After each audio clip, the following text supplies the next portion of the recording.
Sahabatku semua, di video kali ini saya ingin mengomentari tentang perjumpaan antara syekhnya Pondok Pesantren Al Zaitun, yaitu Bapak Panji Gumilang, dengan Departemen Agama Kabupaten Indramayu.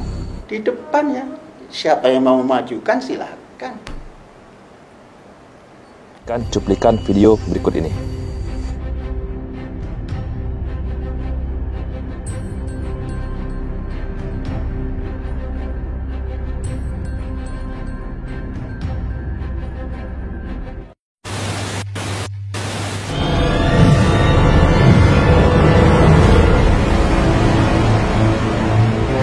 Sahabatku semua, saya sudah menyaksikan video perjumpaan beliau, lebih kurang sekitar 1 jam, dan ada beberapa poin yang ingin saya komentari. Yang pertama teman-teman, yaitu tentang dalil sholat Idul Fitri yang sempat viral yang dilakukan oleh Pondok Pesantren Al Zaitun, yaitu shafnya jarang-jarang, berjarak, tidak rapat. Nah, beliau menggunakan dalil seperti ini. Sholat berjarak-jarak, baca Quran saja. Kalau baca Quran ketemu. Surat berapa itu coba? Ya ayyuhalladzina amanu idza qila lakum tafassahu fil majalisi fafsahu yafsahillahu alaikum. Kan tafassah, bukan berapat-rapat. Dalil yang beliau bawakan ini sahabatku semua, yaitu surah Al-Mujadalah ayat 11. Ya ayyuhalladzina amanu idza qila lakum tafassahu fil majalis. Saya tegaskan di sini, tafassahu fil majalis. Artinya teman-teman, berlapang-lapanglah di dalam majalis, bukan berlapang-lapang di dalam sholat. Hai orang-orang beriman, apabila dikatakan kepadamu berlapang-lapanglah dalam majalis, maka lapangkanlah, niscaya Allah akan memberi kelapangan untukmu. Dan apabila dikatakan berdirilah kamu, maka berdirilah, niscaya Allah akan meninggikan orang-orang yang beriman di antaramu dan orang-orang yang diberi ilmu pengetahuan beberapa derajat. Dan Allah Maha mengetahui apa yang kamu kerjakan. Asbabun nuzul ayat ini turun sahabatku semua dilatar belakangi oleh adanya majelis Rasulullah SAW di serambi Masjid Nabawi pada hari Jumat. Ketika itu didatangi oleh sejumlah sahabat ahli Badar yang biasanya mendapatkan tempat khusus oleh Nabi kita Nabi Muhammad SAW. Nah, pada suatu ketika itu saat ahli Badar ini datang, mereka mengucapkan salam. Orang-orang di majelis menjawab salam namun tidak memberikan tempat duduk untuknya. Nah, tidak ada hubungannya sama sekali dengan masalah sholat berjemaah yang safnya jarang teman-teman. Tidak ada hubungannya. Jadi bapak ini, syekh dari Pondok Pesantren Al Zaitun ini memaksakan dalil untuk perkara itu teman-teman. Nggak ada urusan dengan majelis ulama. Seperti pada video kita sebelumnya, kita sangat mengharapkan Majelis Ulama Indonesia untuk investigasi, untuk menyelidiki Pondok Pesantren Al Zaitun ini, agar umat terang bagaimana status dari Pondok Pesantren ini. Namun, menurut syekhnya Pondok Pesantren Al Zaitun ini, Majelis Ulama Indonesia tidak dia dengarkan. Dikarenakan Majelis Ulama Indonesia menurut dia hanyalah sebatas LSM yang tidak memiliki power, yang tidak memiliki kredibilitas. MUI itu tidak pernah ke sini. Barangkali dari yang dulu sampai sekarang belum pernah ke sini. Mengapa? Karena dia LSM kan. Kalau Departemen Agama kan negara. Maka saya nggak perhatikan.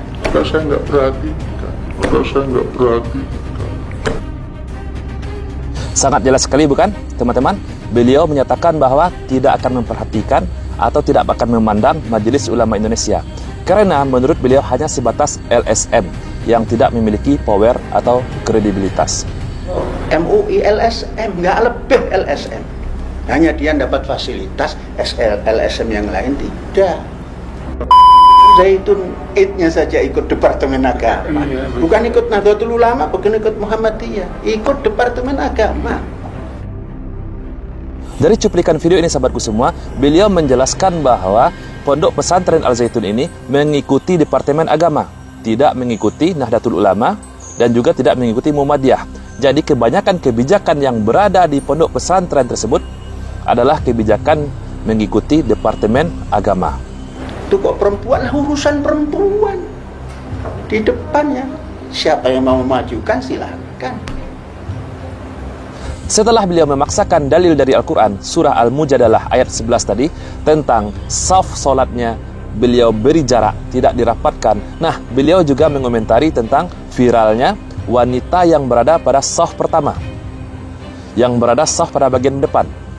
Itu kok perempuan, urusan perempuan di depannya. Siapa yang mau majukan silahkan. Di dalam hadis yang diriwayatkan oleh Imam Muslim, saf yang paling baik bagi laki-laki adalah saf yang berada paling awal, sedangkan saf yang paling buruk bagi mereka adalah saf yang paling akhir. Dan saf yang paling baik bagi wanita adalah saf yang paling akhir, sedangkan saf yang paling buruk bagi mereka adalah saf yang paling awal. Madhab saya madhab Bung Karno, dan itu sudah. Mengapa saya kenal? Saya pernah berjabat tangan pada waktu SD kelas 3. Terus saya berkenalan langsung pemikirannya sejak tahun 1963 sampai sekarang. Dari pernyataan beliau ini teman-teman, jelaslah bagi kita, mazhab yang beliau gunakan adalah mazhabnya Soekarno, Presiden pertama Indonesia. Pertanyaannya, sejak kapan Presiden Soekarno sebagai ulama fuqaha, sebagai ahli fikih? Saya tidak pernah tahu bahwa Presiden Soekarno memiliki mazhab. Subhanallah, Bapak ini memang sangat luar biasa. Sah-sah saja, namun makro. Lah makro bukan hukum, makro itu. Makro itu abu-abu. Majelis Ulama Indonesia menjelaskan tentang viralnya video sholat Idul Fitri yang mereka lakukan di Pondok Pesantren Al Zaitun tersebut. Itu sholatnya hukumnya makruh, tidak batal. Artinya teman-teman, sholat yang safnya jarang-jarang, tidak rapat, itu tidak batal, sah sholatnya, tapi hukumnya makruh. Sebaiknya dirapatkan safnya agar terjadinya adanya kesempurnaan di dalam sholat. Nah, menurut Bapak Panji ini, makruh itu bukan hukum. Subhanallah. Sah-sah saja, namun makruh. Lah makruh bukan hukum, makruh itu. Makruh itu abu-abu. Makruh adalah salah satu jenis hukum yang berada di dalam ilmu fikih, yaitu apabila kita meninggalkan suatu perkara, maka kita akan mendapatkan pahala. Lebih baik kita jangan melakukan perkara tersebut. Itu yang disebut dengan makruh. Namun apabila kita terpaksa melakukannya, maka tidak ada ganjaran dosa di dalamnya. Ini sebentar lagi khotib Jumat pelajar putri. Terlepas Departemen Agama mau marah juga enggak apa-apa. Terlepas Departemen Agama mau marah juga enggak apa-apa. Astagfirullah. Teman-teman bisa dengarkan, beliau menyatakan bahwa sebentar lagi Pondok Pesantren Al Zaitun ini khatib Jumatnya akan dibawakan oleh seorang perempuan. Subhanallah. Tidak pernah di zaman Rasulullah, di zaman sahabat, di zaman tabi'in, di zaman tabi'in tabi'in, tidak pernah khatibnya perempuan. Ini memang sangat luar biasa sekali Pondok Pesantren Al Zaitun ini. Terlepas Departemen Agama mau marah juga enggak apa-apa. Tadi dia mengaku, sahabatku semua, bahwa Pondok Pesantren Al Zaitun ini akan mengikuti kebijakan dari Departemen Agama. Nah, padahal dari pernyataan dia ini teman-teman, jelas sekali dia membangkang kepada Departemen Agama. Dia menyatakan terserah mau marah Departemen Agama, dia akan tetap melakukan khatib Jumat yang akan dibawakan oleh perempuan. Subhanallah. Sholat saja dipakai takbir. Najis amat ini perempuan. Ada ke depan dikomentari, najis amat itu perempuan. Seperti hadis yang sudah kita bacakan pada awal video tadi sahabatku semua, tentang saf perempuan itu berada di belakang laki-laki. Bukan tentang masalah najis. Kita tidak pernah menyatakan perempuan itu najis, tapi kita tunduk kepada syariatnya Rasulullah. Rasulullah yang memerintahkan, yang menyatakan bahwa safnya perempuan itu berada di belakang laki-laki. Madhab Insinyur Ahmad Soekarno dalam bidang pembaharuan, bidang politik pembangunan, madhab Pak Harto. Itu yang bisa dirasakan bermadhab itu. Lah bermadhab pada zaman yang kita tidak bisa tahu, hanya tahu tulisannya berdasar masa lalu. Ini subhat sahabatku semua. Seolah-olah dia menyatakan bahwa mazhab yang 4, Imam Syafi'i, Imam Malik, Imam Abu Hanifah, Imam Ahmad, itu tidak lagi relevan pada zaman sekarang ini. Karena kita tidak menyaksikan secara langsung bagaimana mereka, tidak berjumpa dengan mereka, maka tidak relevan lagi digunakan pada zaman sekarang. Ini subhat yang sangat luar biasa. Kalau dengan saya itu banyak pencerahan. Iya. Banyak. Jadi kadang-kadang kita pengen ke situ, banyak kerinduan yang ingin didengar. Akhirnya sahabatku semua, kita tidak mendapatkan penjelasan dari Departemen Agama, tidak mendapatkan keputusan bagaimana statusnya Pondok Pesantren Al-Zaitun ini. Nyatanya mereka Departemen Agama Kabupaten Indramayu ini bahkan mendapatkan pencerahan. Menurutnya itu adalah pencerahan dari pimpinan Pondok Pesantren Al-Zaitun. Ya, akhirnya nihil. Kita tidak mendapatkan keputusan bagaimana status dari pondok pesantren tersebut. Yang penting yang salah, kalau Az-Zaitun itu sholat subuhnya 1 rakaat, baru nanti mungkin ada investigasi dari pusat. Saya bilang gitu. Kalau selagi yang tidak ada hal-hal yang lain, biar bisa sah-sah aja. Gimana ini kan, saya bilang gitu ada.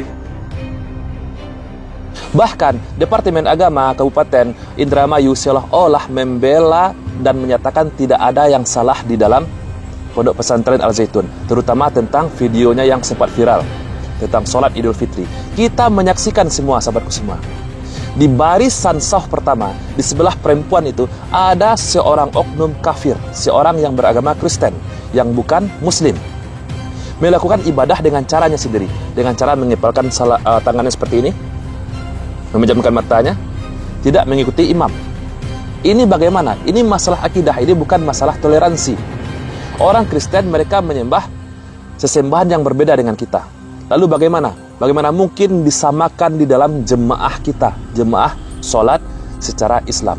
Ini masalahnya sahabatku semua. Jadi sahabatku semua, di video ini saya kembali berpesan kepada seluruh teman-teman yang menonton video ini. Ingatlah, setiap apa yang kita katakan, setiap kita sampaikan, itu ada pertanggungjawabannya kelak di hadapan Allah. Apalagi kita sebagai statusnya seorang publik figur, atau seseorang yang berkuasa, atau seseorang yang memiliki jabatan. Semua yang kita kuasai, apalagi jabatan kita, akan dipertanggungjawabkan kelak di hadapan Allah Azza wa Jalla. Jangan pernah takut kepada manusia, takutlah hanya kepada Allah. Saya Rizky Mesa Putra, barakallahu fikum. Assalamualaikum warahmatullahi wabarakatuh.